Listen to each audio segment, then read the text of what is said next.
तो MP board के class 9 के विद्यार्थियों, देखिए एमपी बोर्ड में जिन बच्चों का 7 फरवरी के दिन विषय संस्कृत विषय का पेपर है, उनके लिए आज के इस वीडियो में एक क्वेश्चन पेपर में लेकर आई हूँ, जिसमें काफ़ी मोस्ट इम्पोर्टेंट क्वेश्चन रहेंगे।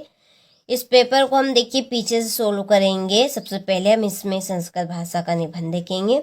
देखिए, आप एमपी बोर्ड की किसी भी जिले से या कोई से ग्रामीण क्षेत्र से हो, ऑल एमपी में आपका संस्कृत भाषा का निबंध ही आएगा। यही निबंध आपको परीक्षा हाल में देखने को मिलेगा।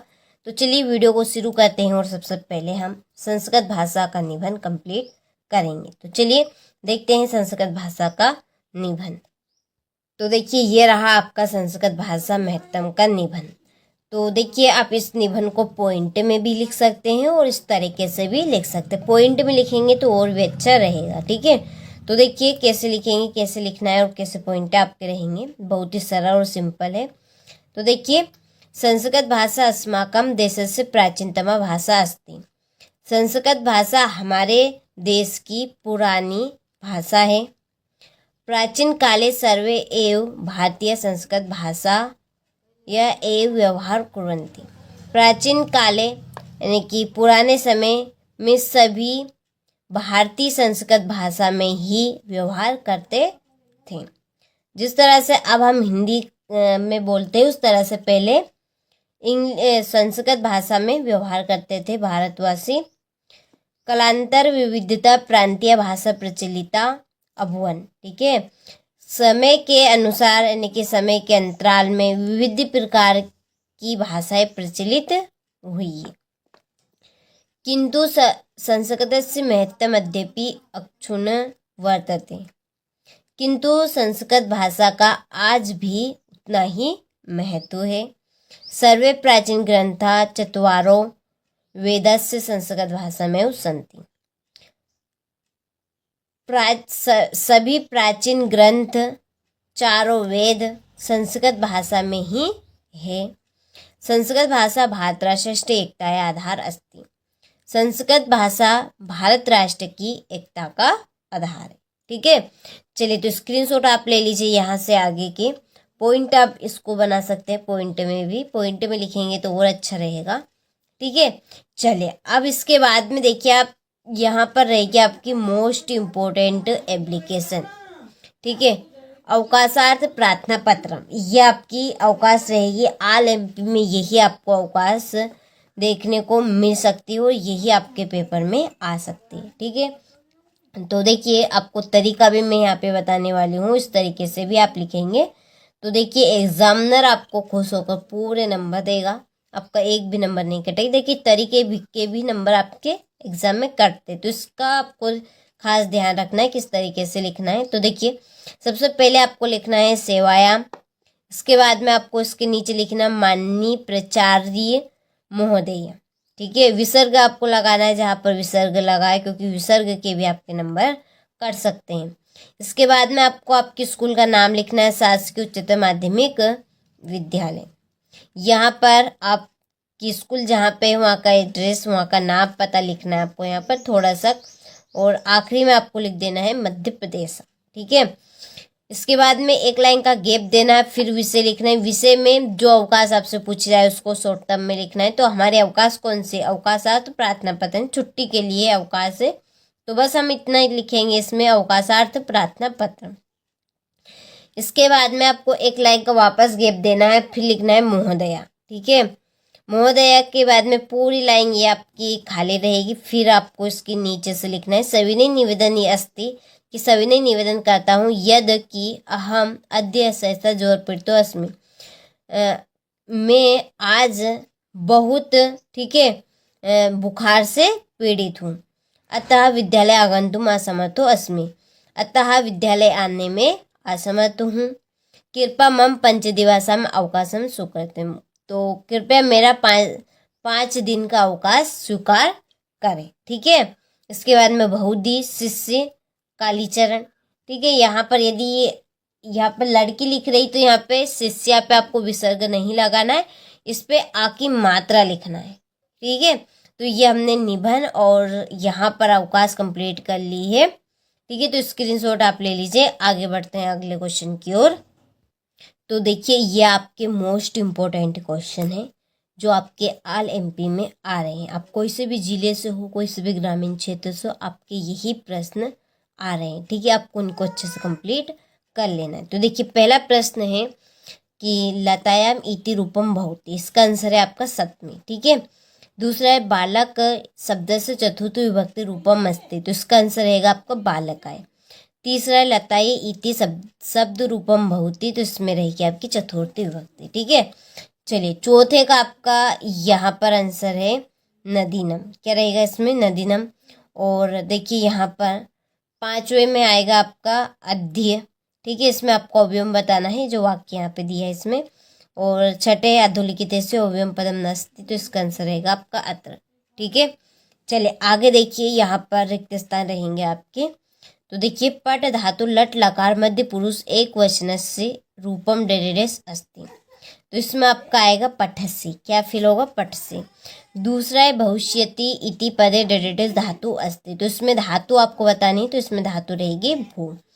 ठीक है, और तीसरे में आपका रहेगा लोट लकार, लोट लकार। ठीक है, चौथे में भवंतु आएगा, पांचवे में आपका सु आएगा, और छठे में आपका दूर आएगा। ठीक है, चलिए तो स्क्रीनशॉट आप ले लीजिए। देखिए अच्छे से आपको कंप्लीट करना है। आप एमपी बोर्ड के किसी भी जिले से हो, ऑल एमपी में देखिए आपके यही प्रश्न आ रहे हैं। अच्छे से इनको कंप्लीट कर कर आपको जाना है। देखिए आगे हमारी सही जोड़ी, देखिए यहाँ पे मैंने जोड़ी के नंबर डाल दिए हैं। तो देखिए पहली जोड़ी भ्रमित्वा की जोड़ी आपकी रहेगी कतवा। दूसरा बाला के टाप रहेगी आपकी ये। तीसरा विहाय की जोड़ी रहेगी लेप। और यहाँ पे चौथे की आपकी जोड़ी रहेगी पुत्रम। पांचवे की जोड़ी रहेगी छाया, और छठे की जोड़ी रहेगी आपकी बाल। ठीक है, चलिए तो जोड़ी का स्क्रीनशॉट आप ले लीजिए यहाँ से। देखिए इसके बाद में एक पदेन उत्तरम। ठीक है, एक पदेन में उत्तर है आपके, तो यहाँ से स्क्रीनशॉट आप ले लीजिए। इसके बाद में ये है आपका क्वेश्चन नंबर 5 जिसमें आम नाम है। कंप्लीट आपको देखिए अच्छे से इनको कर कर जाना है। देखिए क्वेश्चन नंबर 6 यहाँ से देखिए आपके 2 नंबर वाले प्रश्न शुरू होते हैं जो कि मोस्ट इम्पोर्टेंट है। तो यहाँ पर देखिए मैंने साथ में आंसर भी लिख दिए हैं। तो देखिए जो रेखा यहाँ पर खींची है, इस रेखा की जगह, इस अक्षर की जगह पे आपको ये अक्षर लिखना है। ठीक है, जैसे यहाँ पे लिखा निर्धना वृद्ध्या दुर्हिता कीदृशी आसित, तो आपको इसका आंसर कैसे लिखना है ध्यान दीजिएगा। तो आपको लिखना है निर्धन्या वृद्धा दुर्हिता, और यह विनम्रता मोहरा चा आसित। ठीक है, इस तरह से आपको इसका अथवा भी कंप्लीट करना है। ठीक है, चलिए तो स्क्रीनशॉट आप यहाँ से ले लीजिए। ये आपका हो गया यहाँ पर 7वां 8वां क्वेश्चन। देखिए इसके बाद में आपका 9वां क्वेश्चन। ठीक है, यहाँ पर मैंने आंसर फिल कर दिए हैं। ये आपका है 10वां प्रश्न। फिर ये आपका 11वां प्रश्न। देखिए यहाँ पर रेखांकित पदानी अधिकृत प्रश्न निर्माण कुर्वत।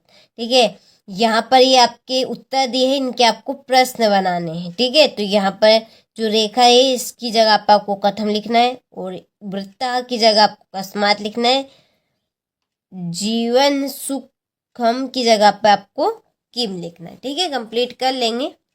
चलिए इसके बाद में ये आपका 12वां प्रश्न हो गया। स्क्रीनशॉट आप ले लीजिए। इसके बाद में ये आपका 13वां प्रश्न।